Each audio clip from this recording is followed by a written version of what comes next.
Ils sont sérieux? C'est ça la police de l'air? Morgane? Oui, je le vois. C'est qui? Un riche homme d'affaires vient tout juste de descendre de l'avion. Lorsqu'il s'effondre soudain au sol, de la mousse aux lèvres, le médecin légiste conclut d'abord à un empoisonnement. Là, ça n'a pas l'air d'être une toxine dans l'air. J'annule la décontamination. À ce moment-là, le FBI arrive sur les lieux et souhaite également prendre l'affaire en charge. Ils ressortent des affaires similaires du passé et entrent toutes les données dans un système d'IA. Un portrait du suspect est rapidement généré. Je pense que le tueur est plutôt un homme blanc célibataire, instruit mais sans emploi, quelqu'un dans son domaine.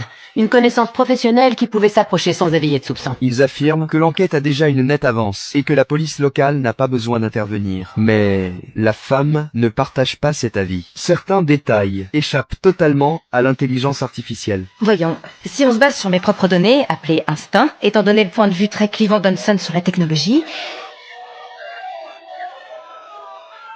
je dirais qu'il se peut que le tueur soit un asocial qui haïssait Hanson. Il est évident que le raisonnement de la femme tient la route. Son jugement semble plus convaincant que celui de l'IA. Aucun des deux camps ne veut céder. Ils lancent donc chacun leur propre enquête et interrogent en détail le personnel de sécurité du vol. Vous pensez qu'on a un lien avec ça? Vous savez comme ça va être dur de trouver du travail maintenant? Ils ont volé pendant 2 heures complètes. Et durant ce laps de temps, l'homme d'affaires n'a été en contact avec personne. Alors, comment le tueur a-t-il pu l'empoisonner? Quant au type de toxine, il faudra attendre le rapport toxicologique. Si je me fie à ce que je sais, je dirais plutôt que c'est un poison de type anthrax, mais modifié. Alors qu'elle réfléchit, la femme découvre une clé USB parmi les pièces à conviction. Prodige de la technologie, l'homme d'affaires avait déjà déposé à 10 ans un brevet pour une mémoire flash de grande capacité. Son entreprise s'est développée grâce à cette invention. Pourtant, cette clé USB n'est pas un produit de sa société.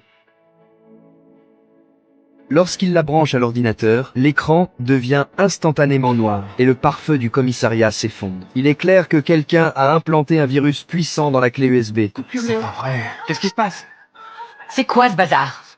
Mais la femme a enfin une piste, puisque quelqu'un a pu, sans se faire remarquer, glisser la clé USB dans la poche d'Hanson. L'empoisonnement n'a sans doute pas été difficile non plus. L'équipe récupère immédiatement toutes les vidéos de surveillance récentes de l'homme d'affaires. Ça doit être la clé qu'on a trouvée dans la poche d'Hanson.